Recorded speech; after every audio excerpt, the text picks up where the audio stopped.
So good to have you here with me. It's a little earlier than FiveStack. It's not 3 o'clock. It's 1 p.m., a little after at least.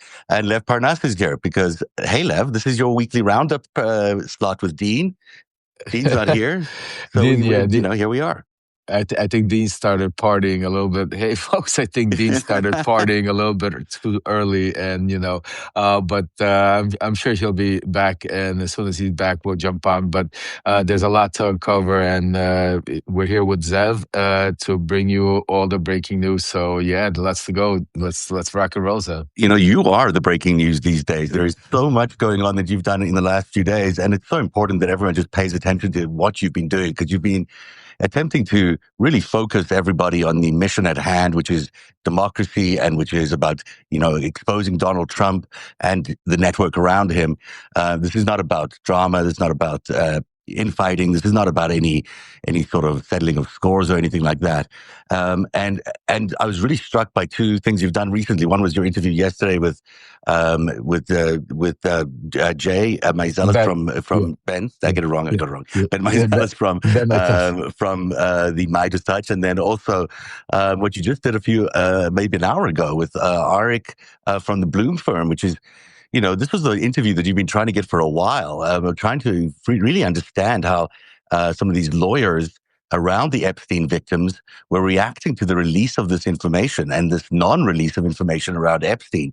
Now, both of these stories are about the same thing. They're about holding people accountable. It's about protecting democracy, and it's about exposing these criminal networks. Let's start off with Arik, because that's just fresh in your mind. What did you take away from that interview? It was very powerful. Thanks so much, Zev. The first thing I took away, and I'm blessed to be able to we have an incredible volunteer team, and that's what made it happen. We're the leader of our volunteer team. I want to give a shout out, Jay.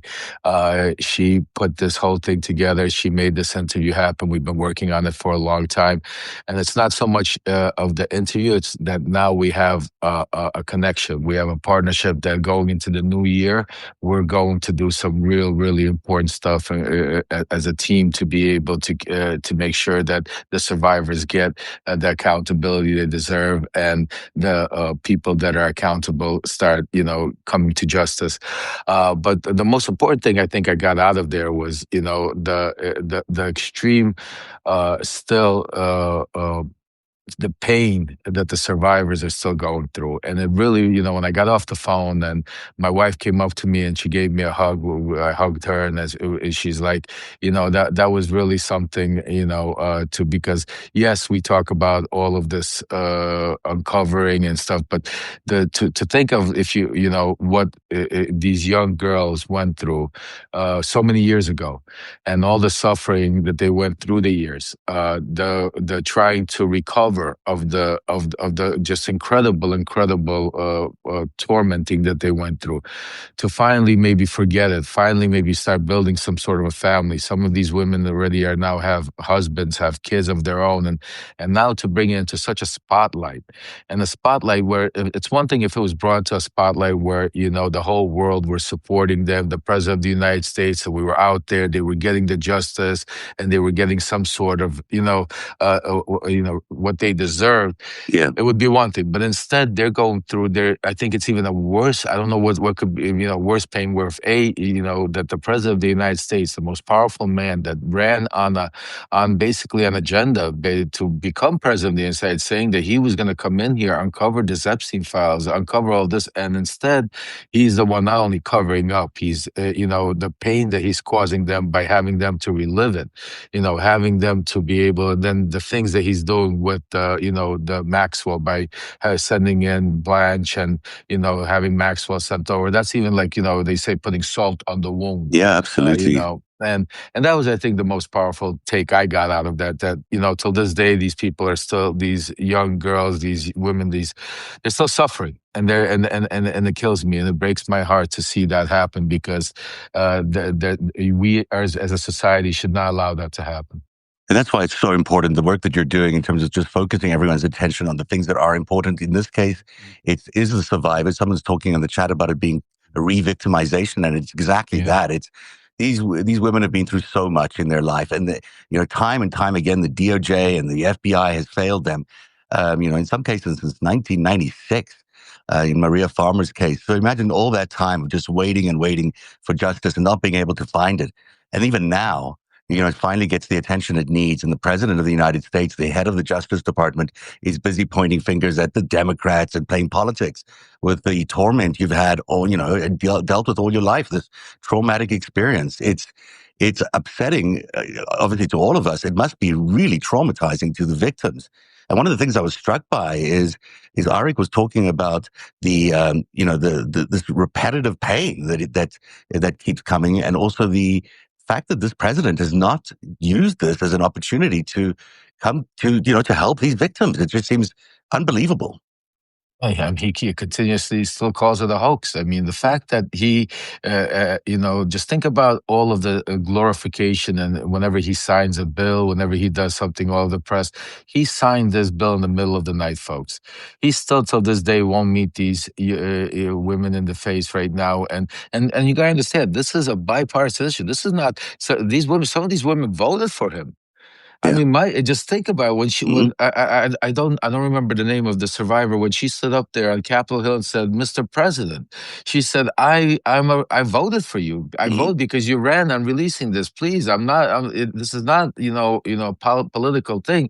And then after that, you switch the camera and you see him saying it's a hoax. It's leave it alone. So good people are going to suffer. Good people are going to suffer. Good people. Yeah. What about these kids? These kids are not good people. They're not billionaires. They're not rich. They're not powerful. So they're not considered good people. They don't consider people in his mind, I think. They're not even people. That's what I'm saying to you. It should just tell you, of the disgustingness of this human being. But also the other thing that struck me, because he's also used to be a prosecutor, Eric, and when I asked him the question, I said, because I've been asking a lot of people this question and nobody could give me an answer. I said, where did this million files come from? Where did they discover? Was it under some rug? Was it under a rug somewhere? Like, what the hell is going on? They found it in the SDNY, but why it was never shown up before? I mean, who knows? This is a million articles. I mean, this is a voluminous amount. Just think about what we've seen. That wouldn't be even a 1% of where was it at SDNY? I mean, let me ask you this. Who's going how come there's no big press conference saying, "Oh, this is the person that was hiding it. This is who uncovered it." What is going on? Who found it?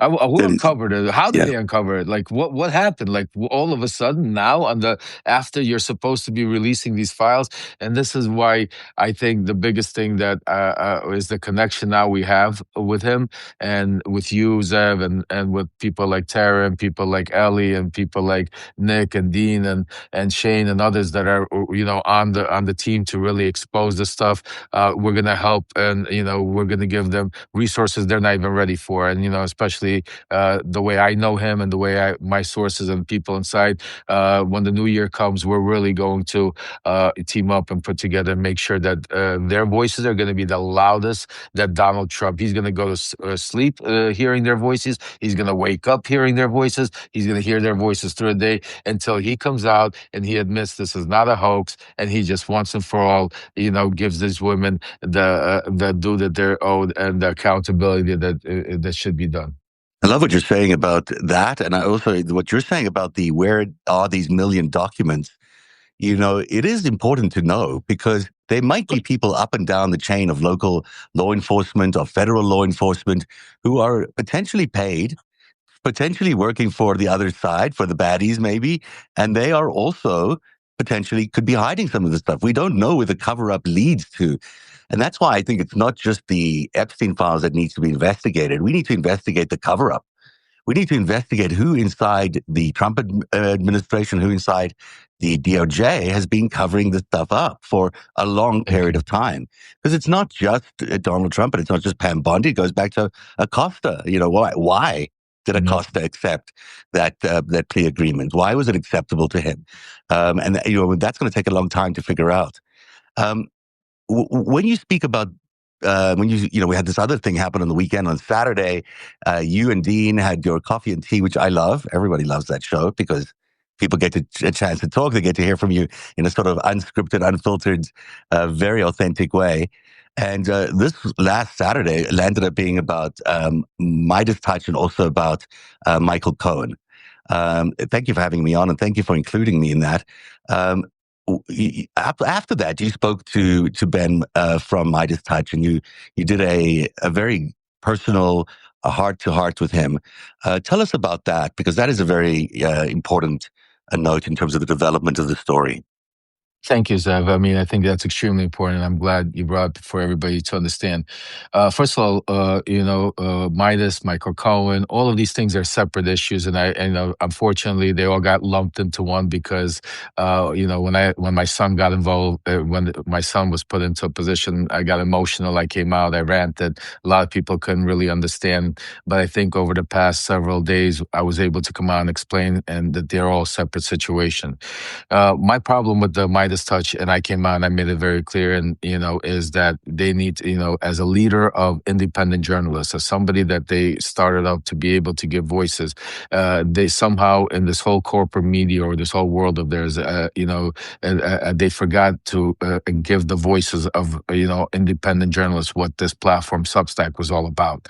It was about that's what my beef was, when an argument with them was that, not that there's some bad people or they have, but sometimes it happens. Sometimes we become the product of the thing that we try to build up, because once you start taking corporate media money, once you start taking building, it becomes and I understand that you start having alliance, and that's why Substack is such an important platform for us and independent journalists, because we don't have any corporate alliances to nobody but you, the people, you, the subscribers.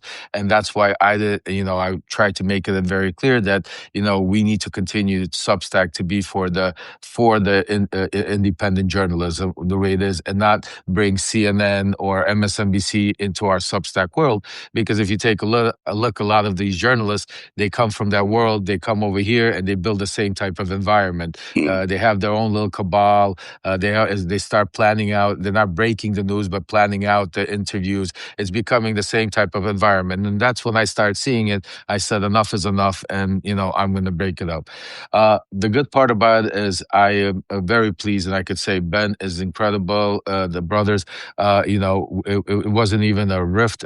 Ben came on my show, not my show. I was live doing a live. Ben came on literally, I think, a day or two after. I've told him my grievances.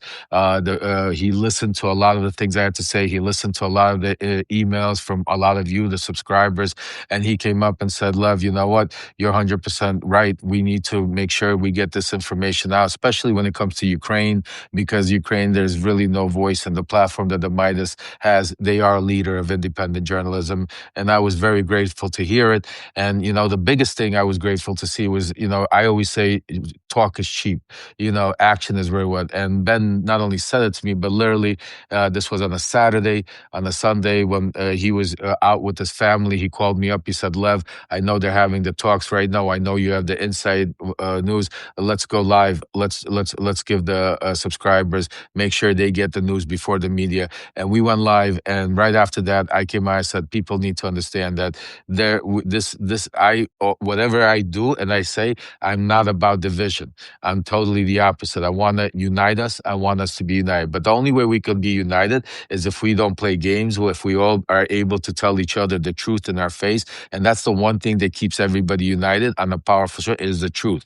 If I'm able not to be scared to tell you the truth, then we really have a relationship. And I feel that I'm very pleased with the way Ben Midas reacted, the way we are moving forward. And I just want to say that we're full force. The new year is going to bring a lot of strength. Also to voices like you, Zev, or to other independent voices like Nick, like Dean, because that's part of my conversations with the Midas Group is because they are a leader of independent journalism, that they need to bring independent journalists like Ellie.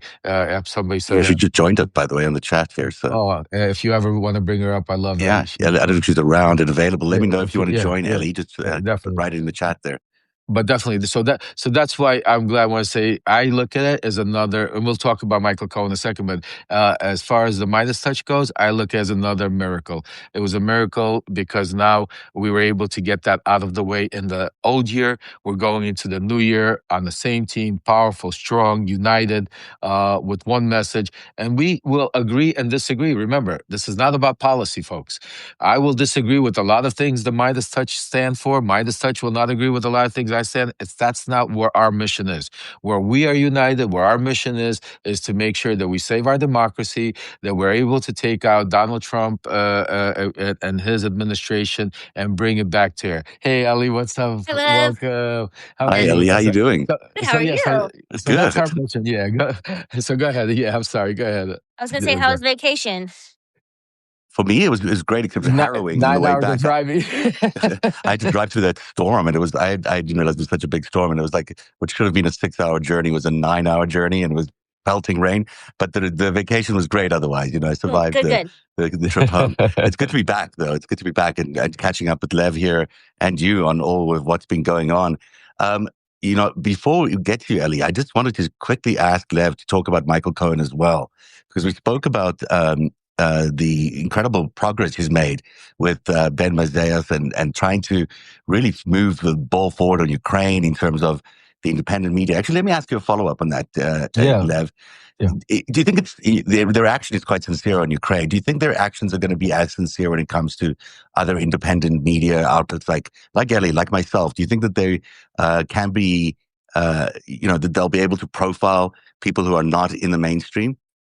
Well, the great question, and and like I say, we'll see by their actions what I do. But I could promise you, that's what I spoke to Ben. Ben told me this is something they're also, and if you see our interview, he even said, they consider themselves the leader of independent voices, independent journalism, and that's what you guys are, independent journalists and independent, So absolutely, that's part of what I'm trying to do. Is I'm trying to unite us and make sure to be even a stronger power, because I think if the Midas Group had people like Ellie, people like you, and people like, others like Nick, Shane, and others, out there to be able to give them the bits and pieces of investigative work that you guys are doing. I mean, especially the work Ellie's been doing, going through these Epstein, all these files, the work you've been doing on the Epstein for over 6 years, the reporting you've been doing and stuff like that. I think then true independent journalism, and that's what Substack's about. That's why we're here. That's why I want to make sure we here at Substack don't turn into another X, Twitter, CNN, or something else, because very quickly you wake up one day and that's where you are, because all of a sudden everything costs money, everything is running around, it's a competition, and we're chasing stories instead of getting out the truth. And the most important thing for me, and I told everybody, I said, I'm not here for sides, I'm here for the truth, and if you're with me to get the truth out, let's rock and roll, and let's roll. So I'm going to give Ben the benefit of the doubt with that the new year's coming. So far his actions were sincere, and I think they are sincere, and I truly believe that in the new year they will platform more voices like you, like Ellie, like yourselves and others, and I will be a mediator between to push to have that happen. I could promise you that. Well, that's awesome to hear. I'm sure Ellie's happy to hear it too. Yeah. The conversation around Michael Cohen, I think I've never heard so many conversations or comments about your expressions during the original interview. I mean, I didn't notice what your expressions were. I didn't notice them either. I was like, oh, great. But this is such a family of both subscribers and people who are contributing on camera. But it's great to see how everyone is involved and invested in almost every aspect of everything. I mean, I had no idea that was even a side storyline going on. No, I know. I had a lot of DMs after that. Yeah. A lot of DMs. I love this. That's why what you saw from me was passion. And from several reasons. First, because my family was touched, my son was involved. But also because I feel like Substack is my family. I feel like, and that's why I did that's not typical me to go on live and to be able to just give it all out. Usually I try to contain myself and be very, calm and collected, because I believe that's the only way you could get through to people. Because once you start raising your voice, once you start getting emotional and stuff like that, you lose the truth. But this wasn't about truth. This was really about sending a message. And I'm glad, the people that needed to got the message. Like I said, the miracle that it all worked out, it's working out. And look, I hope it works out with Michael Cohen. Like I said, even with from the beginning, I don't think neither you nor Ellie has anything against Michael Cohen personally. I don't think anybody has. I personally don't. Me and Michael Cohen, we're friends. We will work out. Hopefully, one day our details, what happened between whatever that interview, and I don't want to even bring it up. But as far as before we could get to that point, before we could have those conversations, I as a father, as somebody that is not as extremely, for me, that's important. I need Michael to come not, maybe I don't want to use the words come clean or whatever those were, but I want Michael to basically really talk about things that he knows more than he's been talking about. Because like Michael says in his own words, and again, it's not a dumb Michael Cohen in no way, shape, or form, but Michael says in every single time he speaks to everybody is that he knows, has been with Donald Trump for 14 years. There's nobody that's been closer to him those 14 years. He's been every sitting meeting, every conversation, everything. He knows everything about everything, except when it comes to the Epstein files. As soon as you touch the Epstein files, everything goes to shit.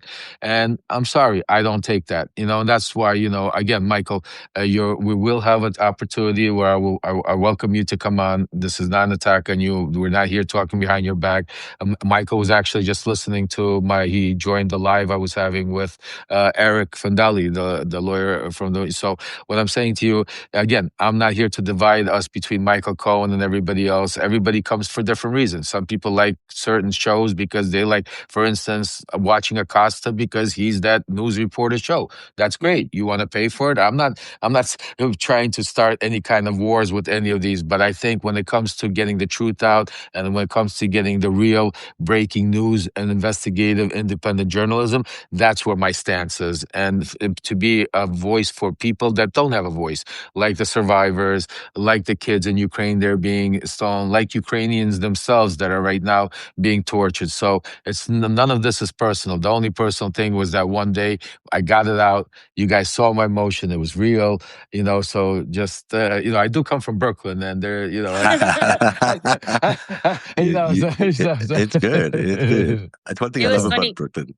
I was going to say, I was mostly offline yesterday because we had a birthday party to go to, and I'm non-confrontational. I struggle with confrontation. And so I went, I did the kid thing, I did the birthday party all day, and I came home and everything had been resolved, and it was like a magical moment. I thought, oh, so perfect. We can move along. Great. No, there's a, that speaks to the mission. That speaks to everyone understands what we're here for. We're not here to start wars with anybody. We're here to basically recapture democracy and bring accountability to this corrupt regime. And the Epstein files is a way into that. And Ellie, what is it that's making people around Donald Trump so nervous? You've been reading all these documents, all these emails. You've done probably a more thorough job than almost anybody in terms of really understanding what these emails contain and these documents contain. What is making everyone so nervous? I think it's being sideswiped by the Epstein files. I think even people who are innocent, didn't do anything, are nervous because everybody knew who Epstein was. He was just big. He was in every circle. He was in every political circle. He was in every financial circle. And I think people are afraid, kind of thinking back to the Me Too movement. They're afraid of being involved for just slightly being involved. You know what I mean? And I think people need to take a deep breath and know that we haven't even been able to convict the people who are absolutely involved and perpetrators in this. If you know something just because you heard it in a room one time or you knew a guy, that's helpful. That's not going to hurt you and send you to jail and ruin your reputation. That's helpful if you can get that information out. And so with Michael Cohen, I don't think he realizes, I think he's still living in a lot of the fear of going back to prison because he was in there for a year, and I imagine that's pretty nightmare. I mean, Lev, that's the fear of that probably gives you nightmares, and absolutely. I think he doesn't want to risk anything for going back there, but I don't think he realizes the support that would welcome him if he just opened up and said, "Here's what I know, and here's how I can help." Um, and that will be on his own time and when to be able to do that. But I think he could do really, really good things if he wanted to, and if he knew that he has the space to do it. But I don't think he's there yet. Yeah. I'm with you. I mean, I would give him the full support. Believe me, if he would, you trust me, I would support him and stand out. And I agree with you. You know, prison and Michael did go through some rough times, especially when they brought him back in there, and then he ended up serving. I ended up doing 3 weeks in solitary confinement. I could tell you, it's something that is the most brutal and humane thing, and something that I don't even can imagine we even have in the United States for especially white collar criminals. I mean, it's incredible. But yeah, so I agree with you, Ellie, and that's why I said that's why I want people to understand, because maybe from my first message and where I was emotional, a lot of people did, and that's why I want to make it clear we have no personal issues here at this platform. It's about getting the truth out. It's about joining, uniting, and making sure. And Michael is always welcome, to come and do it. And then the personal stuff, me and Michael will work offline. That has nothing to do with the Epstein files. That has nothing to do. That's something that me and Mike do. That's why I don't want to confuse the thing. So that's why, like I said again, my mission and the only thing I want to do is make sure we get the truth out and we get Donald Trump out of office, so we could get back to having normal debates, normal policies, getting our country to heal. Because the biggest thing we don't even realize that we are just like Ukraine is in the middle of a war, just like Palestine got bombarded. We are in that same war. Donald Trump, with Project 2025, with Russell Vought, with Stephen Miller, have done so much damage to our country and to our different departments of, from DOJ to healthcare, to that it's going to take us time to rebuild and to unite. The division that he's done between American citizens, the division that's taken place between Americans, Canadians, the divisions between different European allies and Americans. I mean, there is just so much that needs to start rebuilding. And the only way we could start healing is the quicker we unite, get the truth out, get this guy out of the office. And we don't have to wait till 2026, folks. And we have the tool that is able to right now. We have the biggest thing that's uniting both sides. This is the Epstein files. Come January 5th, when they open up Congress, when this scaredy cat, Mikey Johnson, whatever you want to call him, opens up Congress, we need to be there at the doors, pounding it, saying the first thing we want to do is we want to start impeachment procedures on Pam Bondi. We want to start impeachment. We want to start accountability. You are not, there's a law that President Trump signed into a law, and it's that Congress passed, and it's not being held to. They're not releasing all the files. That should be the number one thing, because yes, we have a lot of important things. Like I always talk about Ukraine, Venezuela, all of these things, rights, but we can't fix any of those things while he's in office. And the one thing we have that we're able to stop this madman right now is we need to all coordinate on what that thing is, and to be able to help all the other missions. The one thing will help everything else if we get up, and we have that thing, and it's called the Epstein files. And unfortunately, these poor young women, young girls, young children that had to suffer, but maybe that's what history is all about. Because of them, we're going to be able to get a tyrant out of office and be able to save our democracy, and that will be the biggest justice and biggest thing that I think they will ever be able to receive, especially Giffrey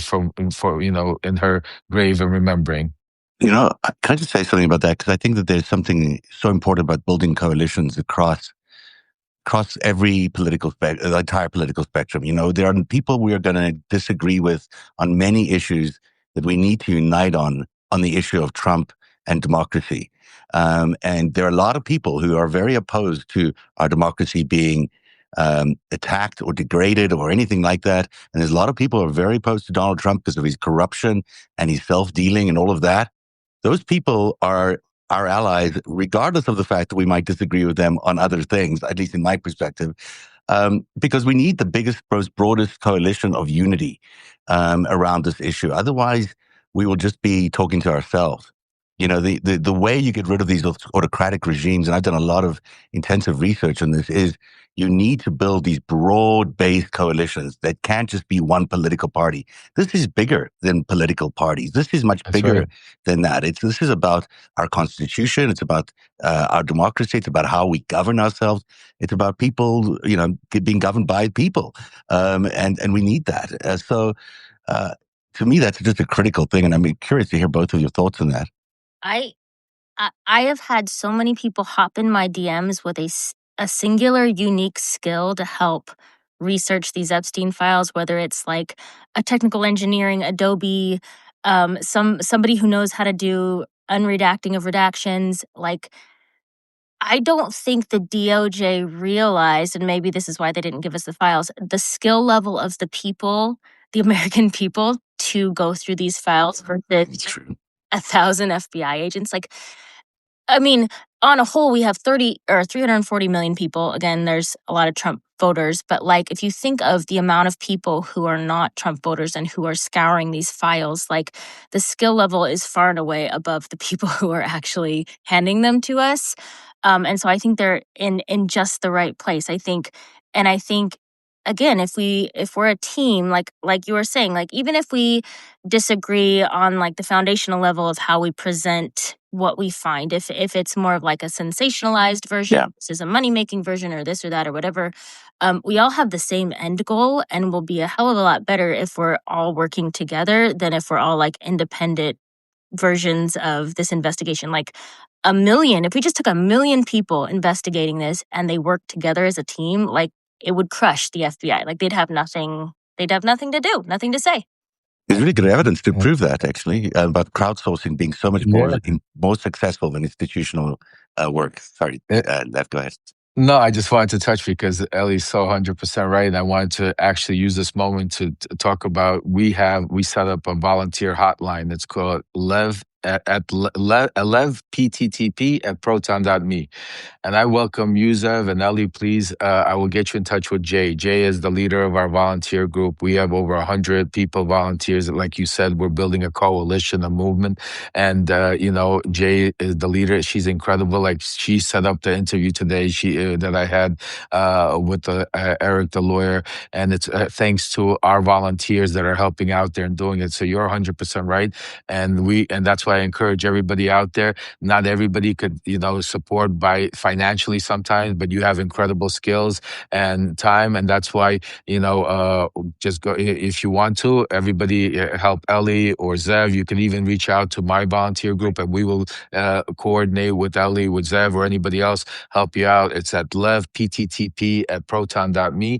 It's part of the movement. We have a grassroots movement. So it's two ways. There's certain things that cost money, and that's why we have the GoFundMe that we raise, because there's professionals, platforms need to be built that it's the world we live in. But the majority of the work we're going to do, the majority of it is through a grassroots movement, and that's what we're building. So that's great words, Ali. I just want to touch on that. So absolutely. I'm excited. I don't think there's been something like this that's allowed people to work together on this level in a really long time. So I think it's a great thing for our country. I mean, it's a horrible story, but like, what a reason to come together. Yeah, I just on the grassroots thing, which is so important, which you just talked about, it's really powerful what you're doing. But I also want to hear about coalition building, Lev. And are you interested in anybody who's opposed to this government? Are you strictly for Democrats, or are you anybody? Absolutely not. No, absolutely. Zev, I'm glad you're asked, because I want to make it very clear. Lev remembers, and I think you guys already realized that with me, I'm for the truth, for the people, for your voices, for our voices, because I'm one of you.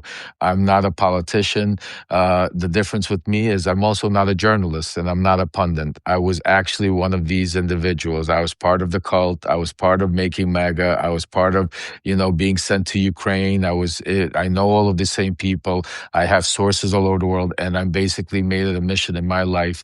My family, my son, my wife, my whole family made it a mission to be able to save our democracy and to do whatever we can. So absolutely, I'm for the truth. If you're here to give me the truth, I don't care if you're Republican, Democrat, if you're independent, I'm here for you. We will join forces and we will get them out. But I'm not here to push anybody's policy. I'm not here to try to make you a Democrat and Republican. And that's why I think why my mission and what I'm trying to do is so different than what everybody else out there are out trying to do. Everybody's trying to get the vote from one side to the other. The group of what they don't realize is the group of people we tapped into in 2015, 16, the hardcore mega base will never vote for Democrats. So, there's a different strategy you need to use with that group to get them back. It's like getting a bear back into hibernation. And you really have to know the mindset. With them, we want them to not vote. Not to vote for Donald Trump, not to vote for Republicans, to get upset, to get pissed that he lied to them and go back into hibernation and disappear for another 100 years or whatever, like they've been disappearing. Because that's the group of people, the uneducated, the hardcore right-wing, white supremacist movements that are out there. And that is why I say Marjorie Taylor Greene, very, very important. Be careful, because she's trying to take over that group and call it now the America movement, instead of the MAGA first. But with that said, I'm open to everybody as long as we're there on the same side to get the truth out, to be able to get unify our country and stop division.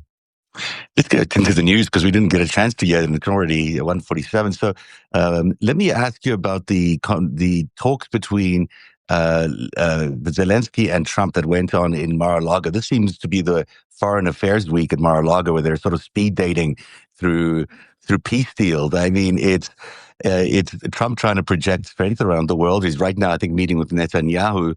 But your insight into Ukraine is so important, and also I'd love to hear about Alexander and see how he's doing. But just the general, do you think that this is becoming more of a legitimate peace process? Or are we still in fake talking territory?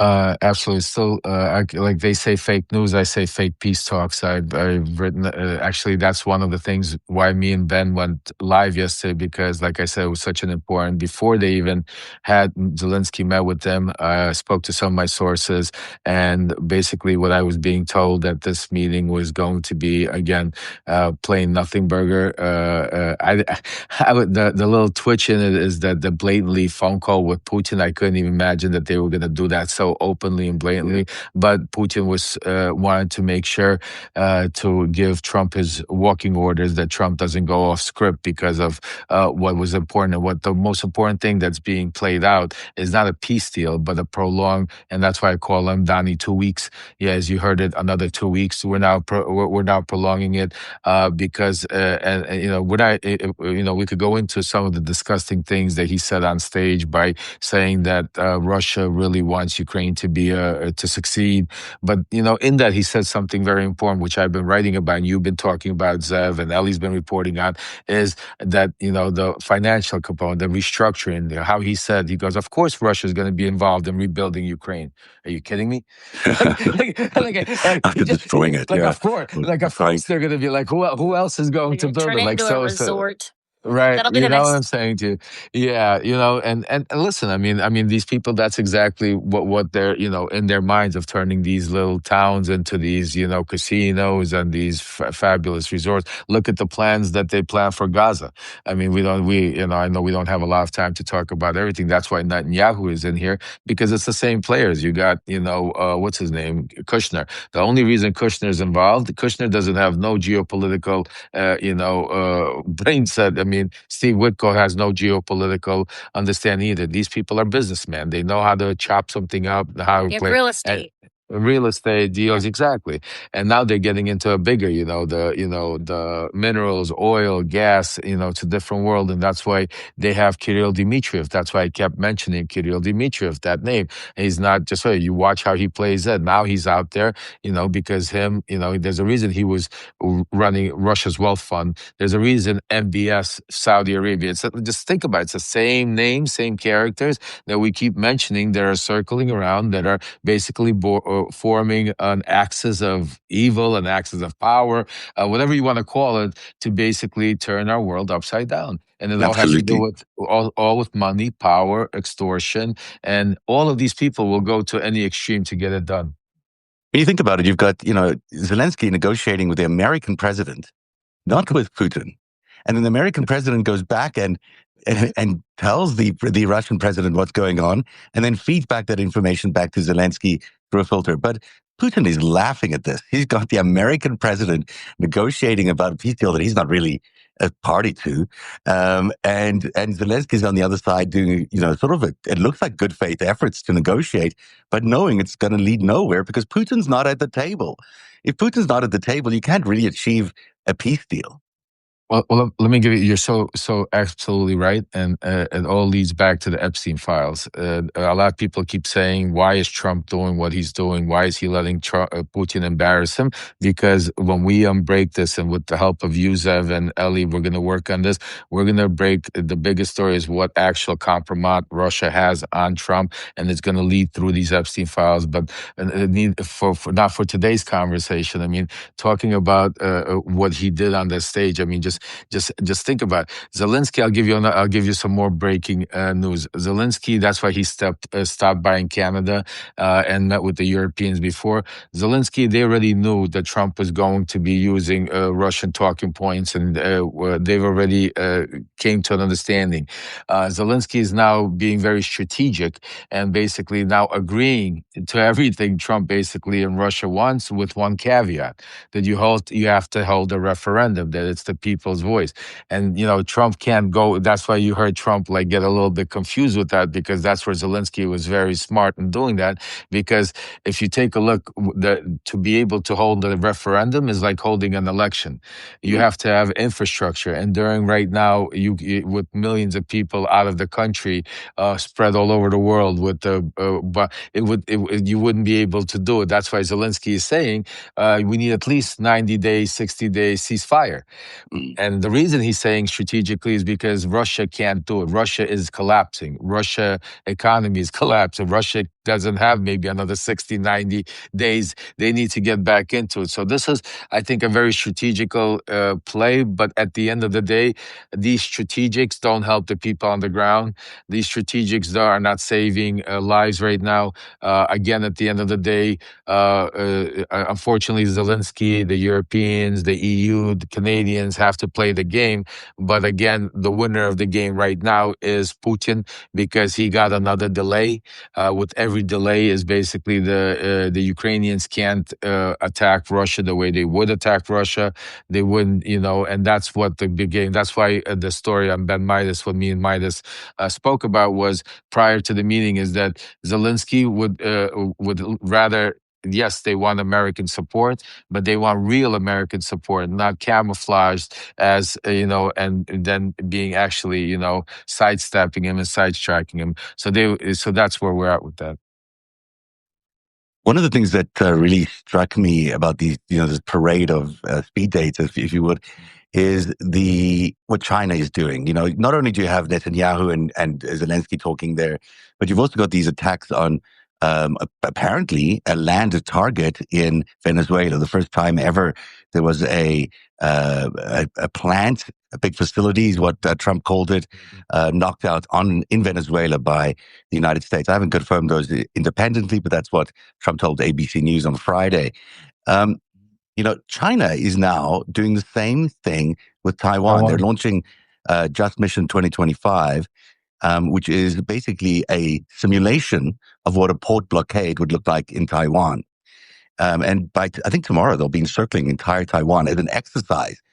But really what we're learning from all these talks is that people in this particular vein of leadership, of these autocrats that are connected to organized criminal networks, they are looking to give up land for all sorts of solutions to conflicts around the world.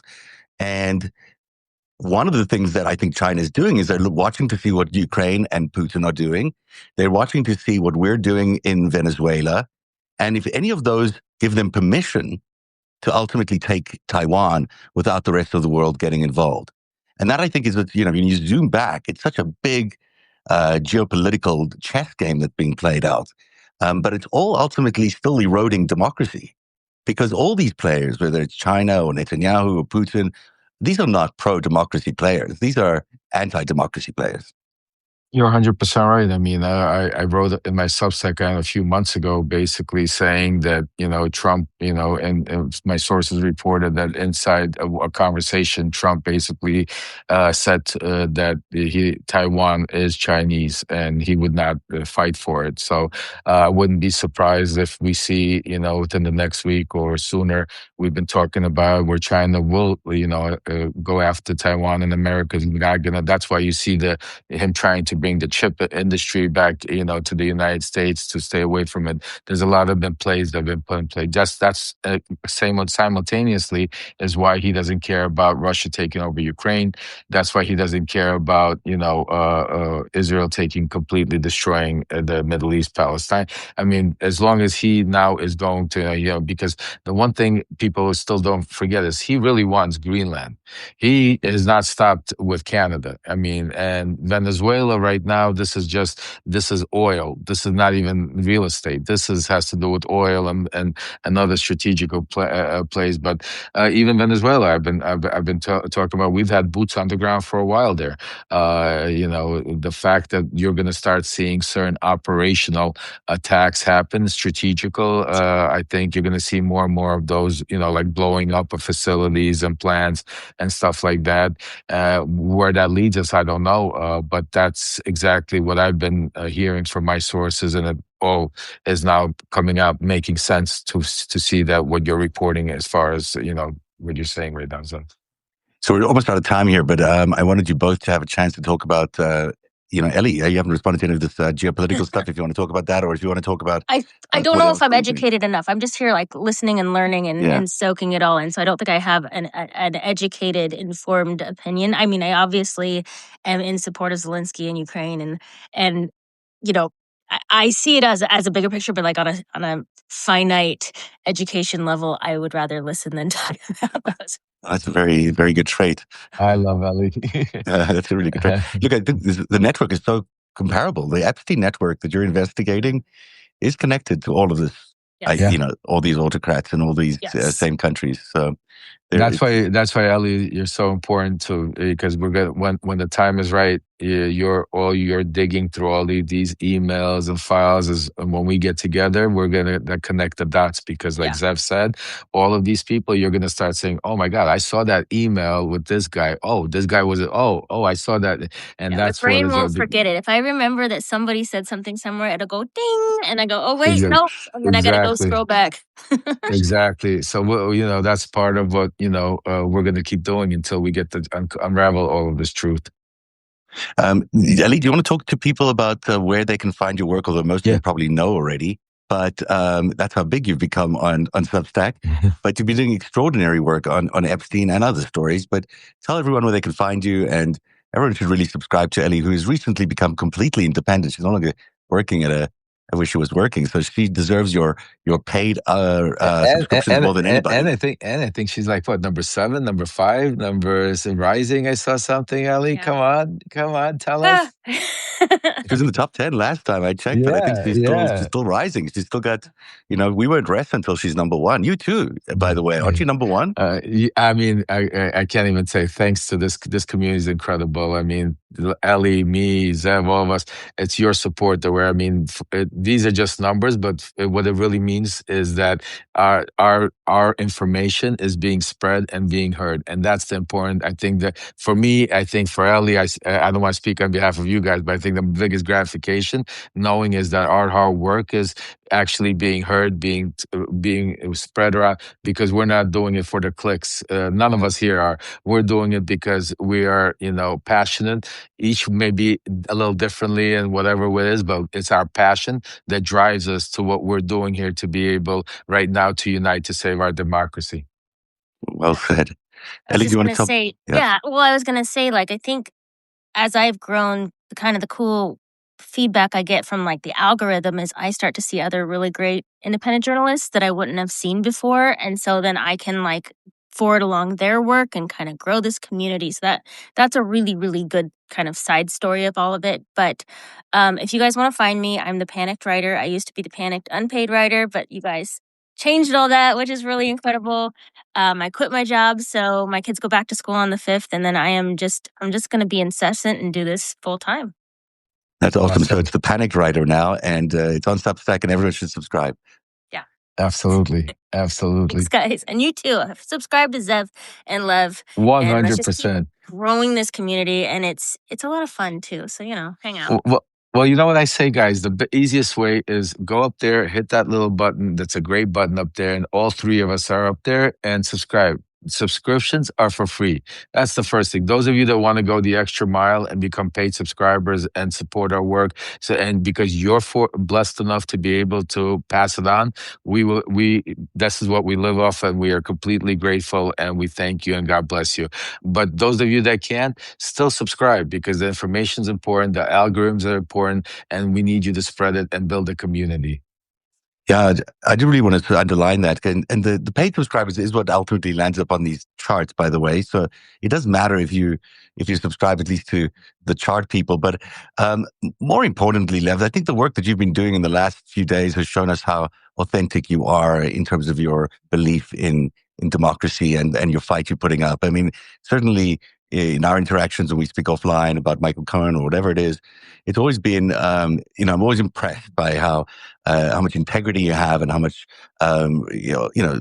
commitment to the mission you have, and you're determined to stick to it. And some of it's uncomfortable. Some of it's not the most comfortable stuff to do, but Lev Parnas is the real deal, in my opinion. And everyone should subscribe to him if you haven't yet at Lev Remembers. It's a fantastic newsletter, and also full of news from the most unbelievably placed sources. So it's a huge recommendation. Everyone should absolutely subscribe to Lev Parnas. Please subscribe to Zev Shalev, because he's working on The Greatest Heist, and he is on his book too.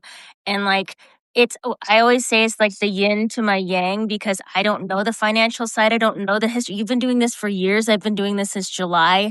So I have gotten a master's in JP Morgan from you, and learning the whole financial background of this Epstein story, which then helps my research and what I'm doing and make it make more sense. So I'm really grateful for that. But you guys should follow along, because he has it down to the minutia about what happened with the history of the Epstein files and the finances and Russia and everything that we should already know, but we don't, because we weren't allowed to have that information. So so nice of you. Thank you, Ellie. Thank you, Lev. I'll second that.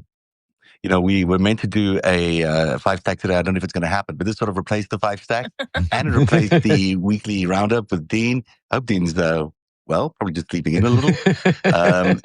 We missed you, Dean, so come back soon. Yeah. And thanks, you guys. Thanks for a great hour. Great to catch up with you guys. Take care, guys. Have a great one. Good to talk to you guys. Bye. Bye. Have a great day. Bye, everybody.